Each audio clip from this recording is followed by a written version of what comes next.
सत साहिब सतगुरुदेव की जय। बंदी छोड़ कबीर साहिब जी की जय। बंदी छोड़ गरीबदास जी महाराज जी की जय। स्वामी राम देवानंद जी गुरु महाराज जी की जय हो।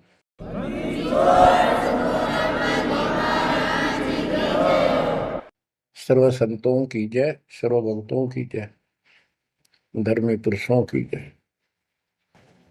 श्री काशी धाम की जय, श्री सुडानी धाम की जय, श्री क्रोथा धाम की जय, श्री बरवाड़ा धाम की जय।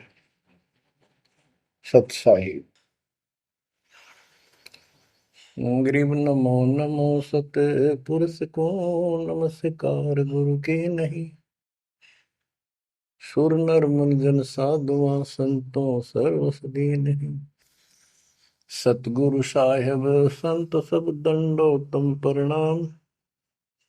आगे पीछे मध्य हुए तिनको जा कुर्बान। नराकार निर्विषम काल जाल भय बंधन। निर्लेपम निज निर्गुणम अकल अनुपेशंदनम। सोहम सुरति समापतम सकल समाना निर्तल। उज्ज्वल हिरंबर हरदम अम्बे पर्व अथाह वार पार नहीं मध्य तुम। ग्रीव दोष मरत सिद्ध होई गणनायक गलताना। करो अनुग्रह सोई पारस पद परवाना। आदि गणेश मनाओ गणनायक देवन देवा। चरण कमल लाओ आदि अंत करूं सेवा। परम शक्ति संगीत अमृत सिद्धिदाता सोई।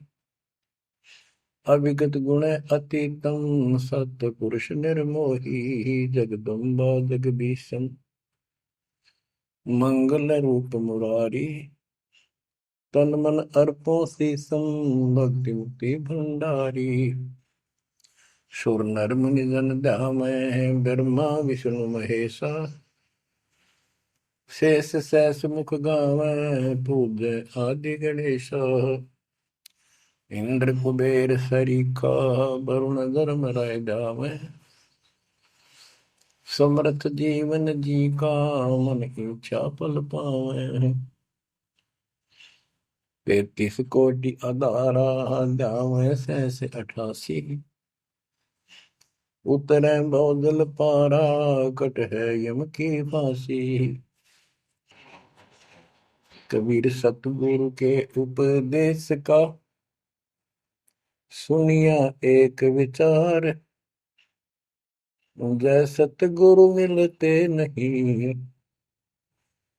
जाते नरक द्वार। नरक द्वार में दूत सब करते खेचा तान। उनसे कभू नहीं छूटता फिरता चारों खाने। कबीर चार खानी में भरमता कबहू न लगता तार। सो फेरा सब मिट गया मेरे सतगुरु के उपकार। जय जय सतगुरु मेरे की। जय जय सतगुरु मेरे की। सदा साहिबी सुख से बसियो। अमरपुरी के डेरे की। जय जय सतगुरु मेरे की। जय जय सतगुरु मेरे की। सदा साहिबी सुख से बसियो। अमरपुरी के डेरे। निर्विकार निर्भय तू ही और सकल वैमा। यदि साधो और सकल वैमा। सब पर तेरी साहिब, सब पर तेरी साहिबी, तुझ पर साहिब ना, निर्विकार निर्भय, निर्विकार निर्भय तू ही, पूर सकल बेमा, हे दिशा दो पूर सकल बेमा, सब पर तेरी साहिब, सब पर तेरी साहिबी, तुझ पर साहिब ना, निर्विकार निर्भय।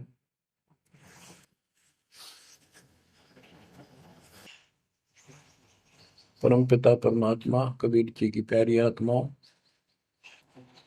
परमेश्वर की असीम रजा से, अपने पिता की असीम कृपा से आज इस घोर कलयुग के अंदर अपने को धर्म कर्म करने का प्रॉपर ज्ञान हुआ, विशेष ज्ञान विधिवत, और सच्चा ज्ञान, सच्चा भगवान, सच्ची भक्ति, और आपको पूर्ण सतगुरु प्राप्त हुआ। जो इस गंदे लोक में आकर हम परमात्मा को फिर भुला दिए, भूल गए, भुला दिया हमारे को, भूले नहीं। ये त्रिगुण में माया, रजगुण धर्मा से निकल रहा है गुण, सतगुण विष्णु जी से, तमगुण शंकर जी से हमारे ऊपर इतना जबरदस्त प्रभाव रखता है कि हम सब भूल जाते हैं और इनसे प्रेरित होकर के सारे उल्टे काम करें। ब्रह्मा जी के गुण से या ठाठ बाट की इच्छा होती है, राजपाट की इच्छा होती है, और संतानोत्पत्ति बाई फोर्स कराई जाती है, जीव के वश का नहीं होता। और फिर ममता मोह एक ऐसा रोग लगा रखा है, ये सबता लग जाता है। किसी से 10 दिन ठीक से बात कर ले, उससे मोह हो जा, और अपने परिवार में जन्म लेने वाले बच्चों को से तो होना ही होना, हुआ तो 8% सीने से लगाते हैं उनको। तो होता क्या है, ये काल का आहार तैयार करवाया जाता है। गीता अध्याय 7 श्लोक 12 में कहा है कि अर्जुन, रजगुण तमगुण सतगुण, रजगुण ब्रह्मा, सतगुण विष्णु, तमगुण शिव जी, इन तीनों गुणों के द्वारा जो कुछ भी हो रहा है उसका निमित्त मैं हूं, मैं इनमें नहीं हूं, यानी मैं इनसे अलग हूं, ऊपर हूं। रजगुण ब्रह्मा से उत्पत्ति, सतगुण विष्णु से मोह ममता एक दूसरे में जकड़ देना, सतीथी बोल रहे हैं इसको, अब टिके रहे यहाँ पर, और तमगुण शंकर से संहार। ये है यहाँ का प्रोसीजर। हमारी आंख कतई नहीं खुलती क्योंकि प्रेशर ज्यादा है, इतना दबाव है, जीव की अवस्था नहीं है। आपको इतना ज्ञान सुना दिया और सुना रहे हैं, इस ज्ञान से आपके अंतःकरण में ये फाइनल हो जाएगा एक दिन। क्योंकि बार बार कोई वस्तु सुनते हैं, उसका धीरे धीरे धीरे धीरे असर बनना शुरू होता है। हम बातें सुनते हैं, सत्संग सुनते हैं, विचार मालिक के सुनते हैं, वाणी सुनते हैं, तो एक बार तो कति वैराग आ जाता है कि सचमुच बहुत गलत जगह फंस गए, या कुछ भी अपना लेंगे।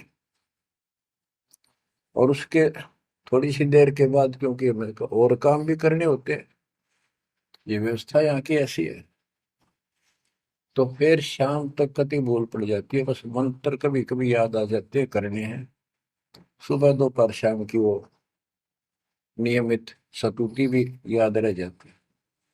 बाकी समय हम ज्यादातर अन्य कारोबार के सिलसिले में, रोजगार के सिलसिले में बातें करते रहते हैं।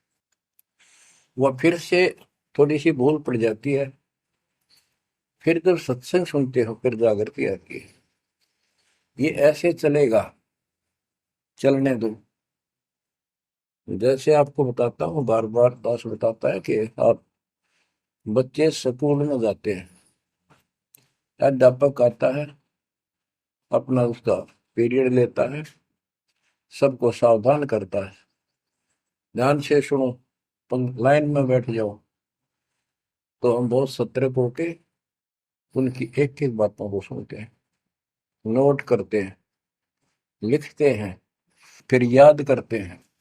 उसके बाद हम फिर खेलते कूदते भी हैं, बच्चे घर का भी काम करते हैं, माँ बाप का हाथ भी बटाते हैं। लेकिन जो स्कूल के अंदर जो बातें सुनी थी, जो ज्ञान सुना था, वो एक अलग कोने में, मन के हृदय के अलग कोने में डिपॉजिट होना शुरू हो जाता है। और उसके अतिरिक्त हम और भी काम सारे करते रहते हैं जो पहले भी कर रहे थे। एक दिन हम विद्वान बन जाते हैं, वो काम फिर भी कर रहे हैं। इस ज्ञान को रह रहकर सुनने से एक दिन आत्मा कति दृढ़ हो जाएगी कि इस संसार में एक दिन भी रहने का नहीं है, ये संसार एक दिन भी। और कभी भी फिर शरीर यहां से छूट जाए, जाने का टाइम आ जाए, नो प्रॉब्लम। हमारी आस्था सतलोक में जाने की होगी, क्योंकि हमने वहां जाने का टारगेट बना रखा है। पहले तुम्हारा कोई टारगेट नहीं था, हमारे पास जाएंगे कहाँ। उसमें कोई बच्चे में मोह हो जाता, परिवार में मोह रह जाता, यही कुत्ते बनकर जन्म ले लेते। कबीर साहब कहते, जहाँ आशा तहाँ बासा हुई, मन कर्म वचन सुमरियो सो। गीता अध्याय 7 श्लोक 6 में यही स्पष्ट किया है कि अर्जुन, अंत समय में जो जिस भी भाव में भावित रहता है, जिसके ऊपर जिसमें आस्था रहती है, वो उसी को प्राप्त होता है। जब तक हम भक्ति नहीं करते, इस ज्ञान से परिचित नहीं होते, तो हमारा संसारिक संसारिक यानी परिवार में, संपत्ति में, इसमें कभी हम जकड़े बैठे होते हैं। एक उदाहरण दिया करते थे गुरुदेव, एक बूढ़े की मृत्यु होती, किसान था, पशु रक्षा करते थे, मृत्यु होने लगी, उसकी जुबान बंद हो गई। आसपास परिवार के सदस्य आगे, वही पिताजी तो अंतिम टाइम आ गया, वो आगे। तो थोड़ी देर के बाद वो ऐसे संकेत करने लगा, ऐसे इशारा हाथ से। उन्होंने सोचा भाई पिताजी कुछ कहना चाह रहे है, हो सकता कोई धन दाब रखा और बताना भूल गया, वो अचानक मृत्यु होगी। एक डॉक्टर बुलाया, उसने पता था कि एक बार ये बुलवा देगा, 500 रुपये लेगा, ऐसा इंजेक्शन लगाता है। वो बुलाया गया, उसने इंजेक्शन ला दिया। पिताजी बता बता जल्दी क्या कहना चाहो थे। एक गाय का बछड़ा झाड़ू मुंह में दे रहा था, उन्हें खराब कर रहा था। जो बोला, देख यो बछड़ा झाड़ू चाबे, तुम कित मर गए, नाश करोगे मेरे जाए पाछे, ये नुकसान कर दिया। 2.5 आने की झाड़ू 500 रुपये पड़ गई हुए। जहाँ साता बासा हुई, वहीं पर कुत्ता गधा पशु बढ़कर वहीं जन्म लेगा। तो हमारी ये वृत्ति यहाँ से हटेगी, इस ज्ञान से अंतिम समय आप यहाँ कुछ याद नहीं आओगा। इस ज्ञान में सुनते रहे और भक्ति करते रहे, मर्यादित रहे।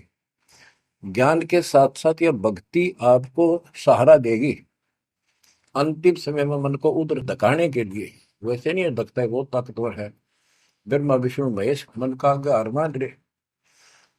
ये ज्ञान और इस भक्ति की शक्ति इस आत्मा को न धका देगी ऊपर। अंत समय में सेकंडों के अंदर सतलोक बैठे पाएंगे। इस पर लगे रहना, इस मार्ग से जैसे दास आपको बताता जाएगा। अमर करूं सतलोक पठाऊं, ताके बंदी छोड़ करूं। कबीर साहब कहते हैं, मैं अमर करूं सतलोक पठाऊं भेज दूं, इसलिए बंदी छोड़ कर लाता। अब यहाँ ये क्यों हो रहा है, क्या हो रहा है, आपको सब पता है। पहले तो नहीं था, पर अब पता लग गया आपको, बिल्कुल सही पता लग गया। माता पिता के सामने बच्चे एक या दो तुरंत मर जाते हैं, चक्कर मारते रह जाते हैं, हाथ कुछ नहीं आना, और कई महीने वर्षों तक उसकी याद सताती रहती है। हम इतने विवश हैं, हम इतने बंद में हैं, हम कुछ नहीं कर सकते, लाचार हैं। एक राष्ट्रपति किसी देश का, या प्रधानमंत्री, या अन्य कोई सक्षम मानता अपने आप को, उसका इकलौता बेटा मर गया, प्रधानमंत्री, टक्कर मारा वो, टक्कर। और उससे पहले जब आकाश में वो हुई थी उसकी तुती, साथ में आकाश में रहा था, उसका दिमाग धरती पे पटक दिया। एक बताते हैं, महाभारत में प्रकरण आता है, द्रोणाचार्य, ये गुरु था कौरव पांडव का, और शिक्षा दिया करता, मोह मत करो, मोह सबसे बड़ा खतरनाक है। द्रोणाचार्य का जब लड़का अश्वत्थामा मरा, मरा नहीं था उस समय तक, ये कह दिया गया अश्वत्थामा मर गया। वो झूठ बुलवाई गई थी श्री कृष्ण में प्रवेश काल द्वारा, कि एक अश्वत्थामा नाम का हाथी था, उसको मार दिया गया। और युधिष्ठिर का बहुत विश्वास करते थे सब, कि ये सत्यवादी है, कभी झूठ नहीं बोलता। तो काल ने यह चाल चाली कि द्रोणाचार्य पांडवों की सेना को मार डालेगा। बहुत जबरदस्त तीरंदाज है, बहुत गजब का शूरवीर निशानेबाज है, इसको कंडम किया जाए। तो उसको कंडम करने का तरीका अपनाया कि इसको एक झूठी खबर फैलाई जाए कि अश्वत्थामा का बेटा मर गया युद्ध में, फिर ये पागल हो जाएगा। ऊपर तक दुनिया गीत गाती है, जब लग गया अपने, जब पता लग गया, तो युधिष्ठिर से झूठ बुलवा दिया कि तूने कह दे कि अश्वत्थामा पीते, अश्वत्थामा मर गया, तेरी झूठ भी ना होगी, हाथी मर गया ना, ये हो जाएगा। तो पहले तो युधिष्ठिर माना नहीं, फिर ये कहा कि हाथी मार दिया है, तो झूठ थोड़ी है। झूठ तो थी है, जो थोड़ा, पहले हम छोटे से थे, तो यूं कहते, अरे झूठ बोली तो ना पाप लगेगा, बोला ना, उंगली पर उंगली चढ़ा के बोली थी, ये कौन पाप लगे।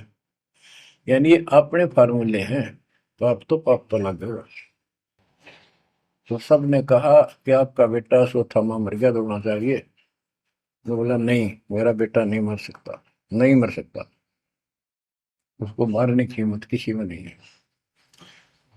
कि युधिष्ठिर कह देगा तो मैं मान जाऊंगा। तब युधिष्ठिर ने कहा, अश्वत्थामा थे नर व कुंजर, नर तो जोर तो बोल दिया, व कुंजर, भाई हाथी आदमी या हाथी, ये नहीं कह सकता, वो मन मन में बोल दिया। तो यह बात सुनकर अश्वत्थामा आई थे, अश्वत्थामा मारा गया। आगे कड़ा सुना था द्रोणाचार्य, नरवा कुंजर कह गया वो, इतना पागल ने ढाल हो गया, टक्कर मारा, कति कंडम हो गया, उसने हथियार भी नहीं उठा उसने। और पांडवों ने वो गढ़ जीत लिया उस साइड का जहां वो मोर्चा डटे खड़ा था। तो बच्चों, ये मोह इतना जबरदस्त है, जीव के बस का नहीं है। और बनता कुछ नहीं, बचाओ कुछ नहीं।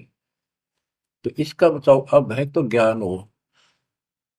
ये ज्ञान जो दास बता रहा है, ये आपके हृदय में जच जा कति, ये कुछ भी अपना नहीं है।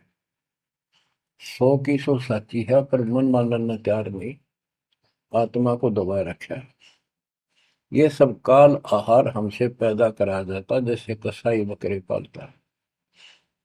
कसाई बकरे पालता है, उनके लिए चरागाह बनाता है, सुंदर तालाब बनाता है पानी पीने के लिए, उनके लिए छाया, गर्मी, सर्दी, ओलों से बचने के लिए शेड डालता है। पहले झोंपड़ी डाला करती थी, तो उस घास फूस के और लकड़ी, अब तीनों का शेड बनाते, पंखे लगा दिए जाते। और ये समझो कि जैसे कसाई ने 3 पाली रखे हैं नौकर। एक बकरे मोल लाके वहां छोड़ता है, दूसरा उनकी पालन पोषण करता है, और तीसरा उनमें से निकाल के और अपने कटवा देता है, बेच देते हैं, कसाई को सौंप देता है। ये प्रोसीजर है यहाँ पर। जैसे कसाई कभी कभी आता रहता है, बकरों को देखता है, संभालता है, तो उनके कमर पे हाथ मारता, शरीर पे, और वो उसको अपना एक बहुत हमदर्द मित्र मानते हैं, मालिक मानते हैं। देखो हमारे को कितनी सुविधा दे रखी है, पानी क्या, घास क्या, गर्मी सर्दी से बचने का।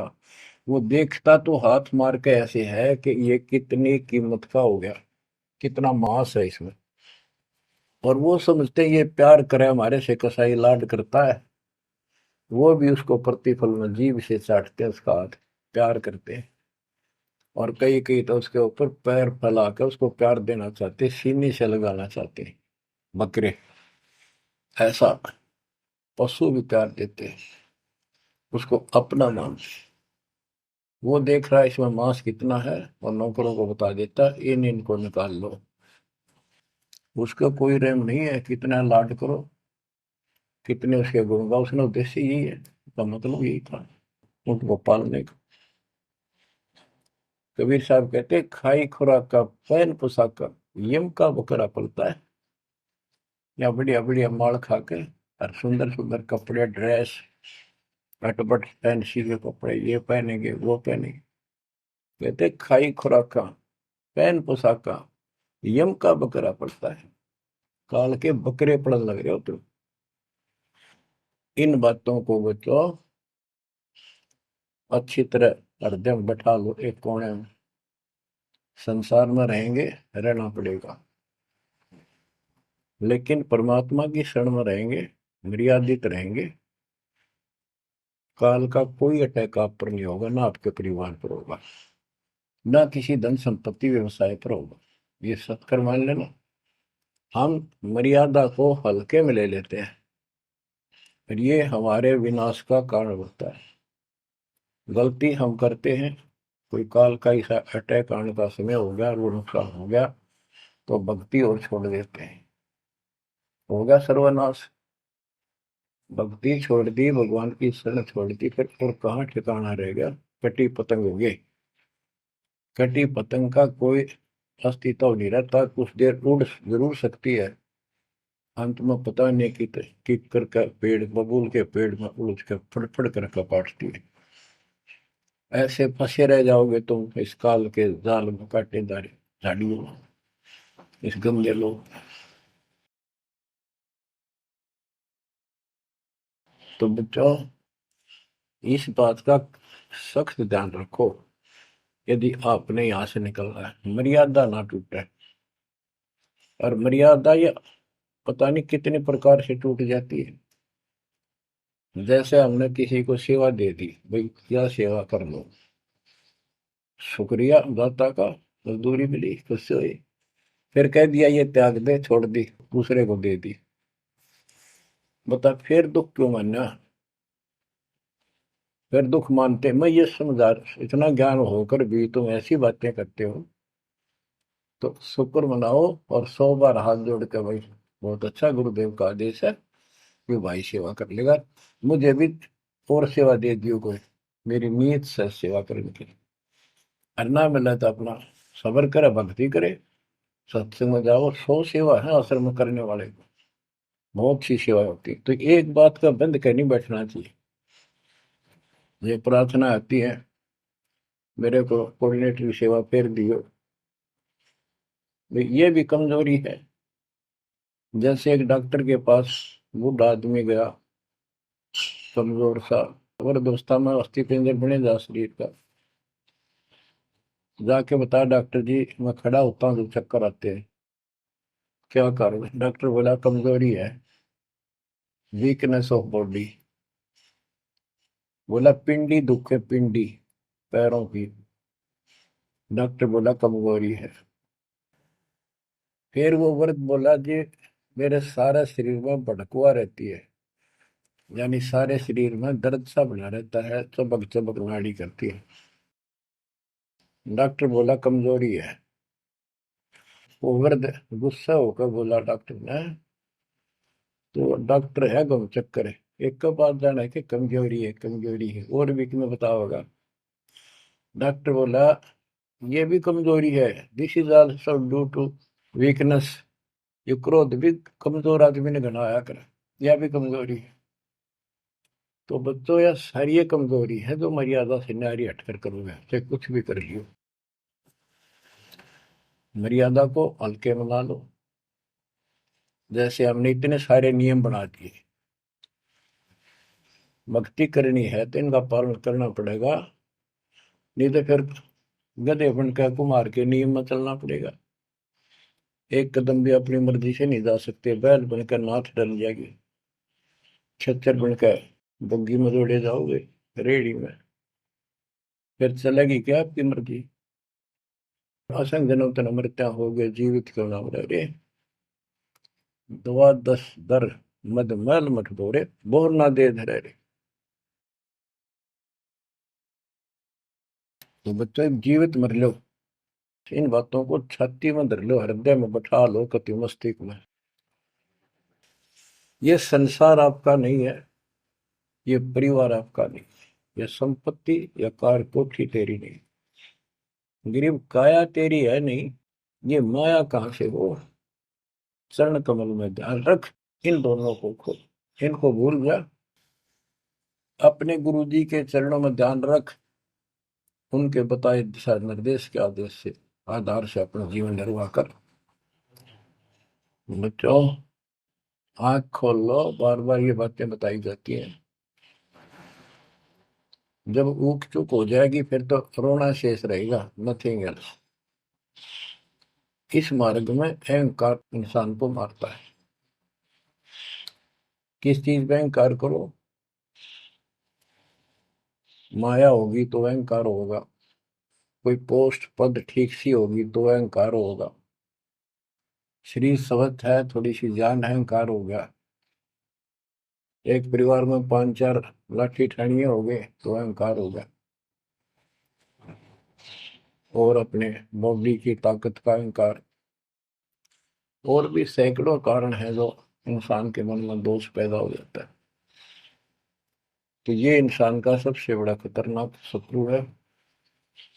परमात्मा को अहंकार पसंद नहीं, और छोटी मोटी गलती को माफ कर सकता है। रावण था जिसे अहंकार नहीं छूटा, 10 मस्तक सर भी काट दिए, 10 बार काट दिए तो वापस दे दिए, ले भाई। ये सारा कुछ खेल कबीर साहब का किया, सारा कुछ। ये आत्मा परमात्मा की है, चाहे आज राक्षस है, चाहे कोई कसाई है, चाहे देवता है, चाहे ब्रह्मा विष्णु महेश है, चाहे कीड़ी आती छोटे जीव है, कोई स्त्री पुरुष है, बालक बच्चे, जीव जंतु सब उसके हैं। काल चाहता भक्ति से खत्म हो जा, ये भक्ति में इनकी आस्था खत्म हो, मालिक चाहता है इनकी भक्ति में आस्था खत्म ना हो, फिर तो कति गए काम क्या है। जो भी जैसी साधना मालिक के नाम पर बैठ कर कहीं कर रहा है, उसके पिछले संस्कार से, उस भक्ति से जो उसको मिलना है, उसके साथ साथ परमात्मा उसको सहारा देते हैं। जैसे रावण ने सिर काट दिया शिव जी के निमित्त, तो भगवान के नाम काटा उसने, वो भगवान की खोज में निकला था। साधना गुरु गलत मिलने से उसको मार्ग गलत मिल गया, पिछले जन्म के संस्कारी ही इतने सेक्रीफाइस कर सकते, इतनी कुर्बानी कर सकते, वैसे नहीं हुआ करते। तो पिछले जन्मों में वो भगवान का भगत रहा है, फिर इतना बिगड़ गया कि राक्षस बन गया। तो उस मालिक ने उसको 10 शीश वापस दिए, लेकिन बकवाद करी तो अंत बुरा हुआ। उसके कर्म मद सिद्धि सिद्धि की, उनसे धन दे दिया, वो धन भी यही छोड़ गया। गिरफ्त सर्व सोने की लंका होती, रावण शरण दी रावण, एक पलक में राज विराजी जम के पड़े दी, मन तो सुख के सागर बसरे, और न ऐसा यसरे। क्या मांगो कुछ थिर न राही, देखत नैन चला जग जाई, एक लख पूत सवा लख नाती, उस रावण का आज दीवान बाती। एक पुत्र मांगते फिरते हैं, एक बेटा देते, हे भगवान बेटा हो गया। बेटियों की तो हम गिनती नहीं करते, बेटा चाहिए बेटा। वो किस लिए उगलछमी पैदा कर रखी थी कि बेटा ना हो, यहाँ तक गति नहीं होगी माँ बाप की, क्योंकि अंत समय में जेठा बेटा, बड़ा पुत्र माँ बाप का अंतिम संस्कार कराए, यानी उसने फूका है, फिर उसकी अस्थि डाल का है, फिर उसकी क्रियाक्रम करावे, तो उसकी गति हो। और जिसका बेटा नहीं, उसकी गति नहीं हो सकती, उसको तो संतान वाला मानते भी को नहीं, मना नहीं करते थे। अब तो ये चांदना होगा, रोशनी होगी, बेटा बेटी है, कितनी मूर्खता का काम था। लेकिन काल ने तो उल्टी पढ़ाई पढ़ानी, उल्टा रास्ते डालना, वो होना एक परंपरा बनाकर बैठ गए, वो एक लकीर के फकीर होंगे। जैसे राजा दशरथ का सबसे बड़ा बेटा रामचंद्र था, उसको राज दे दिया, और बच्चों फिर उसको वनवास देना पड़ गया मजबूरी में। रामचंद्र जी वनवास में चल पड़े। राजा दशरथ का इतना मोह था अपने बच्चों में, रामचंद्र में विशेष, और जो बिछुड़ा उसमें ज्यादा हुआ करे, तो नो चल पड़ा, महल के ऊपर चढ़ के देखा, दिखता रहा, पर नहीं दिखा, तो चौबारे की अटारी पर चढ़ गया, चौबारे पर, चौबारे पर चढ़ कर जहां तक उससे दिखा, फिर मुंडेर पर चढ़ गया, एडी ठाई गिर गया, वहां से जमीन पर गिर गया, गिरते मर गया। अब रामचंद्र वापस नहीं आया, उसका अंतिम संस्कार किसने कराया?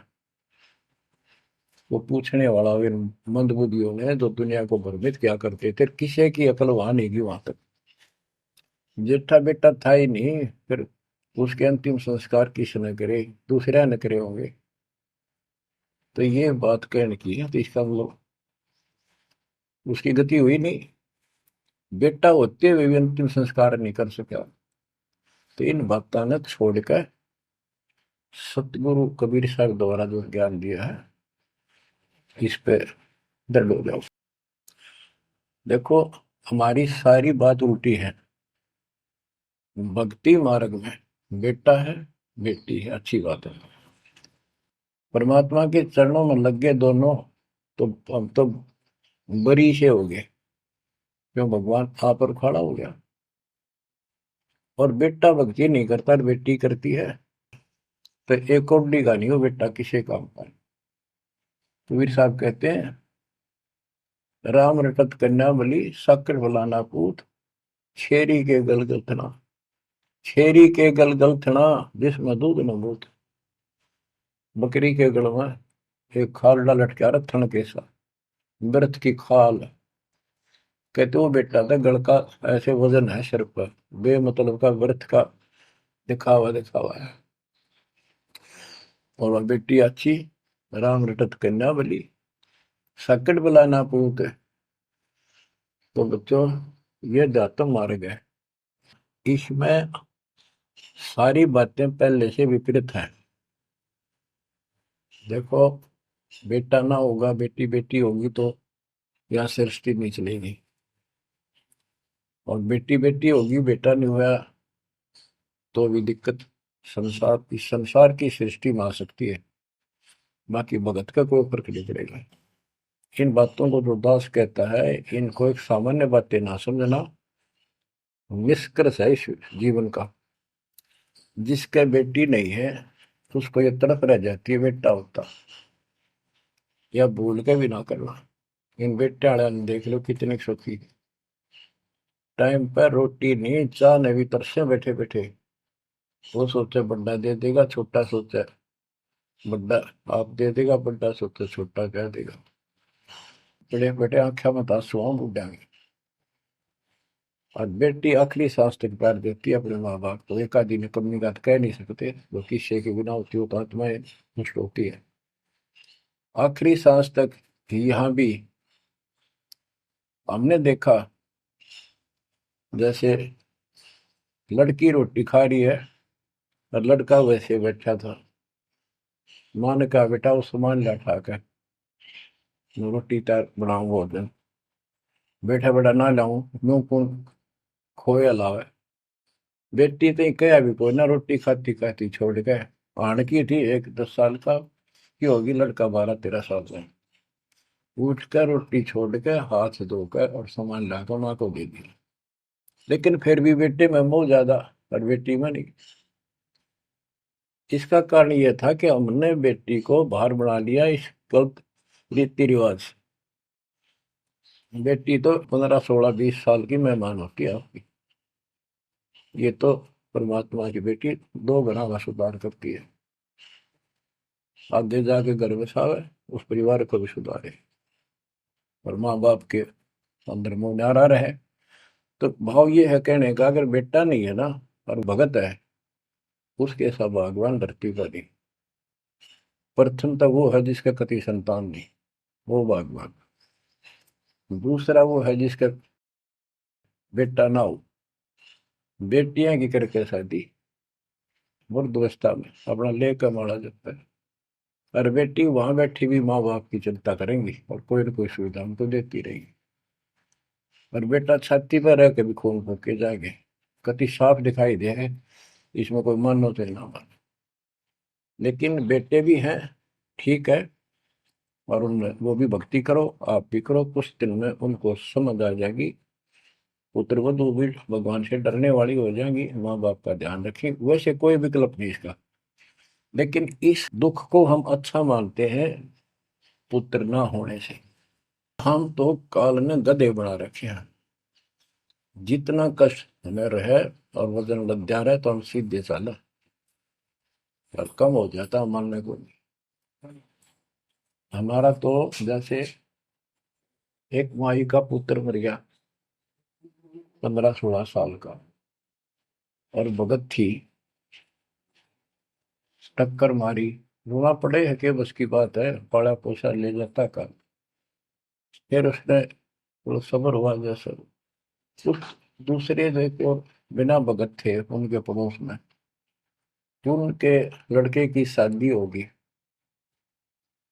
और वह पत्नी थी बदचलन, उनको समझाने की चेष्टा करी कि तू ऐसा ना कर, लेकिन वह तो मानी नहीं, उसने वही फांसी खा ली। अब वह भी मर गई और वो बेटा भी जेल में, और वो सारे जेल में। वो दहेज के कारण, एक बेटा था ऐसे ही, उसने बहू को प्रताड़ित किया दहेज लेने के लिए। गरीब घर की लड़की थी, उसने सुसाइड कर लिया। वैसे सुसाइड करना कोई विकल्प नहीं है, इसे गंदे आदमी को छोड़कर कुमारी रह ले, अपने घर पे बैठ गया। तो उस बेटे के कारण माँ बाप ने भी सजा हुई, बहनों तक भी जेल होगी। इसे बेटे ने के फूका है, ईसा तो पहले मर जाता था अच्छा था। लेकिन हम इस बात को मानने को तैयार नहीं है, ना मानने में जब क्या कर लोगे, काल तक आ गया, मारे जाओ टक्कर। तो कहने का भाव ये है कि इन विचारों से अपने मन को सेट रखो, परमात्मा जो करता है वो सही करता है। जैसे आपको बताते रहते हैं, एक बार हजरत मूसा जी, यहूदी धर्म के प्रवर्तक में, से किसी ने पूछा सत्संगी ने कि आज के दिन सबसे बड़ा इल्म वाला यानी ज्ञानी कौन है। उसने अपने आप को बताया, तो उसका अल्लाह बोला, जिसको खुदा मानते हैं, जिसने कुरान का ज्ञान दिया, बाइबल का दिया। कि मूसा तने ये बात बहुत गलत की, मुझे अच्छा नहीं लगा, तुमने अपने आप को कैसे कह दिया मैं सबसे विद्वान हूँ। अब मूसा जी भी अपनी जगह ठीक थे जी, यो ज्ञान आपसे प्राप्त हुआ, आप भगवान खुदा हो, और खुदा जो ज्ञान देता हुआ सबसे उत्तम होता है, मैं उसी के आधार पर कह दिया। बोला नहीं, तेरा ज्ञान तो अल के ज्ञान के सामने फासिक भी नहीं, कुछ भी नहीं है। तो अलखिजर के पास मूसा जी पहुंच गए। अलखिजर जी ने कहा, कबीर साहब थे वो, कि मेरी तो बातों को माननेगा नहीं, विश्वास नहीं करेगा, जो मैं को बातें माननी पड़ेगी, कोई ऑब्जेक्शन नहीं होना चाहिए, और बोल लेगा नहीं, सुन देखता देखता रही। वो बोला, मूसा जी बोले, बिल्कुल महाराज, जैसे आप कहोगे, मुझे सब्र करने वाला पाओगे, कति मैं ऑब्जेक्शन नहीं करूंगा आपकी बातों में। अगर तू खरा उतरा तो ज्ञान बताऊंगा, ना बताऊंगा। उसने रास्ते में चलते, एक जवान लड़का था, 17-18 साल का, अलखिजर ने पकड़ के और उसकी गर्दन पकड़ के मार दिया। तो मूसा जी बोले, तनिष बेकसूर को मार दिया, तेरा दिमाग खराब है, यूं क्यों मारा तेने, क्या बिगाड़ा तेरा इसको। तो अलखिजर बोला, मैंने कहा था मैं जो करूँ तू देखता रहिए, बोलना नहीं है, मेरी क्रिया पर अविश्वास ना करना। मूसा जी ने अपनी गलती मानी, चल पड़ा। ऐसे ऐसे 2-3 और कारण गए, सब में उसने ऐसे ऑब्जेक्शन किया। आखिर में वो बिना हार गया मूसा, कि मैं इस योग्य नहीं, मैं आपकी बातों को अविश्वास करता रहा हूँ। लास्ट बता दिया कि इस क्रिया के बाद तो फिर ऑब्जेक्शन किया तो मैं तेरे से बात नहीं करूंगा, ना पे बताऊंगा। ज्ञान बोला भी ठीक है, उस पर भी हार गया वो। तब अलखेजर बोला, सुन ले, ज्ञान तो तूने बताऊ नहीं, तो वो लड़का क्यों मारा था। वो ऐसा दुष्ट पैदा हो गया था, इसके माँ बाप भगत हैं, और उनको इतना परेशान करता, वह रो रो का टाइम काटते। उसके स्थान पर भगवान ने उनके घर में 50 साल की उम्र में एक बेटी का जन्म दिया। उनका सुखी जीवन रहा। ये प्रमाण है उसके अंदर, बाइबल के अंदर। तो बच्चों, ये सत्कर मान लो, मालिक जो करे उसको सही मानो। ऊक चूक हो भी जा तो भगवान से दूर ना हो जाना। वो जो करेगा भगवान कभी गलत नहीं करेगा, ये तो आपने मानना ही पड़ेगा। गलत तो हम करे बैठे, हाँ यू काल करवाने लगेगा, पर रोज गलत हुआ है, एक दिन भी तो नहीं। तो बच्चों, परमात्मा की प्रत्येक क्रिया पर विश्वास रख कर चलो तुम। हमने चाहे कितना नुकसान होता दिखे, रज करमता राम की रजा दरशीष, दास गरीब दरस परस, तिस बैठे जगदीश। हम अपनी विचारधारा को ऊपर रखा है, जो घिसी पट्टी और बिल्कुल बकवादों से भरी होती है। इस कारण से हम भगवान पे विश्वास, गुरु जी पे विश्वास, और सब क्रियाओं पे विश्वास करके अपने कर्म छोड़ के फिर काल के जाल में फंसे रह जाते। और वहां कुछ है ही नहीं वो तो सारे उल्टे कर्म, बेसिक परंपरा बनावटी है। बच्चों, विश्वास करो अपने बंदी छोड़ पे, विश्वास नहीं करोगे तो मार खाओगे। गरीबदास जी कहते हैं, गरीब सर्जन अर्जुन को सतगुरु मिले, मक्के मदीने माही, 64 लाख का मेल था, दो गन सब ही जाही।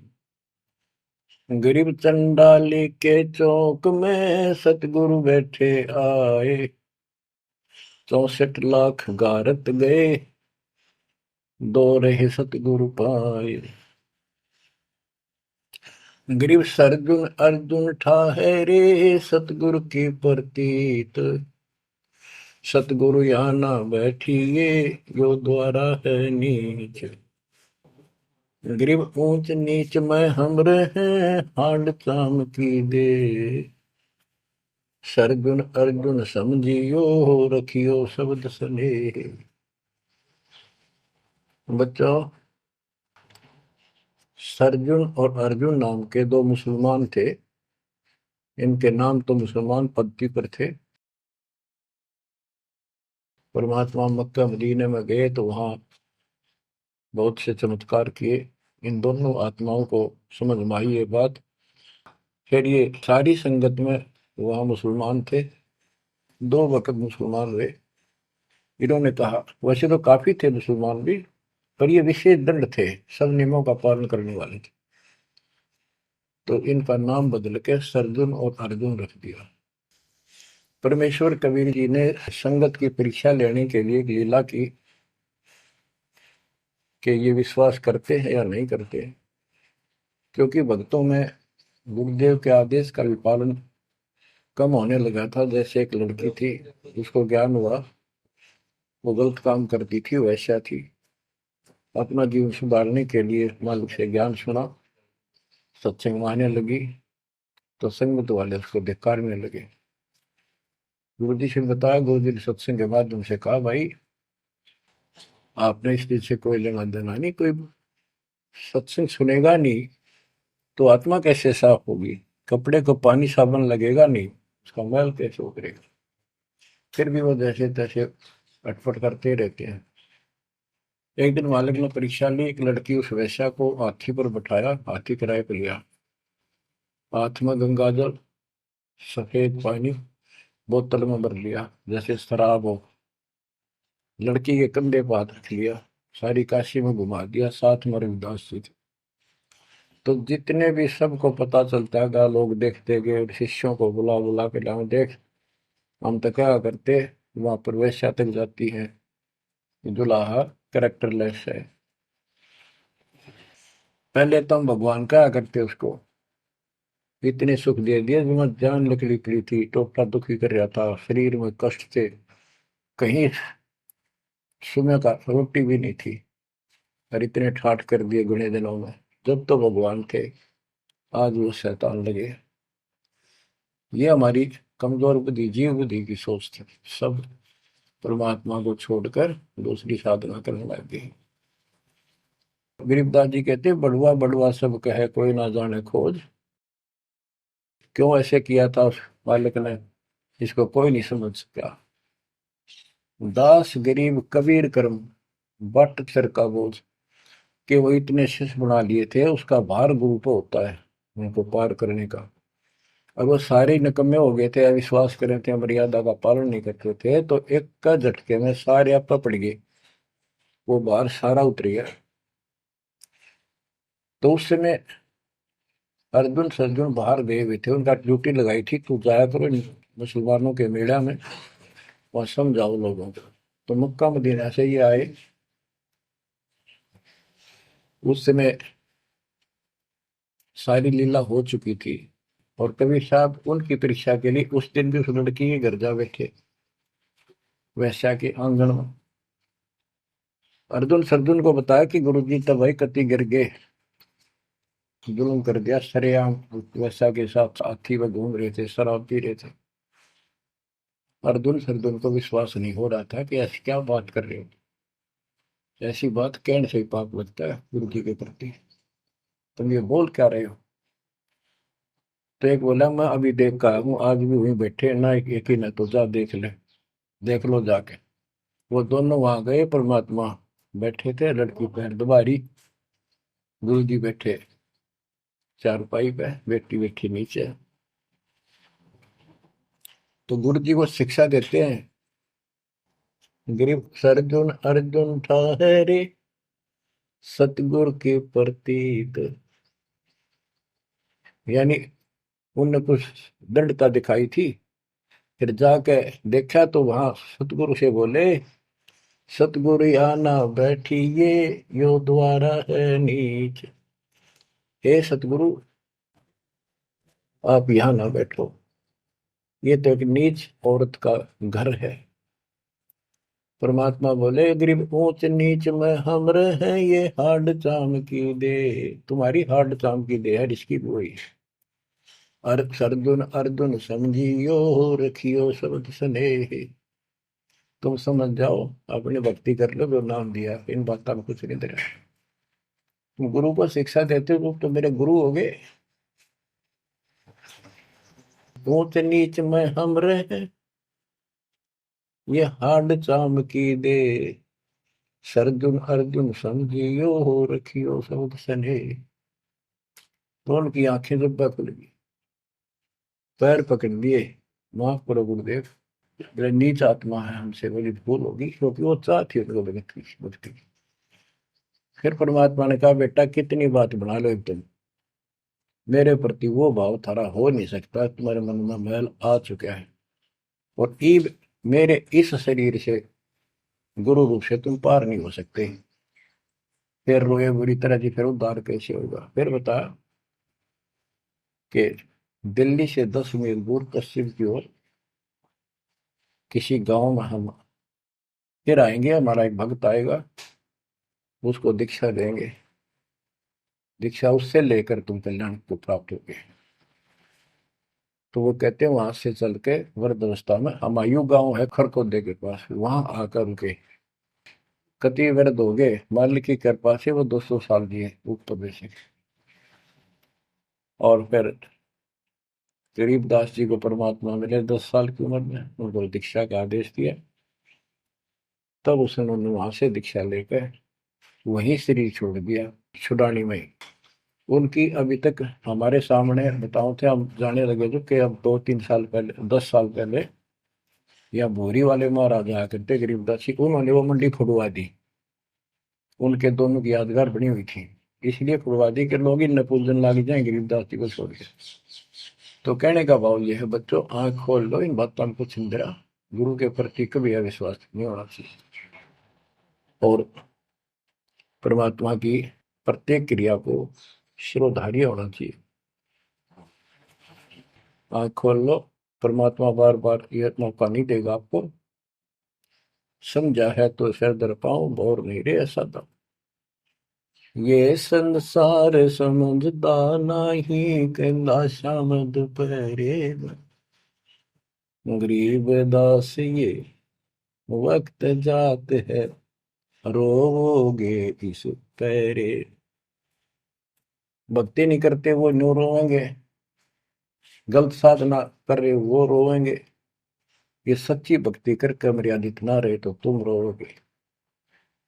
कभी सीधे हो जाओ, समर्पित हो जाओ, मालिक के चरणों में सदा ध्यान रखो, बुराइयों से बचो, सेवा सुमन दान करो, मर्यादा का निर्वाह करो, मालिक आपको मोक्ष दे। सत्साई।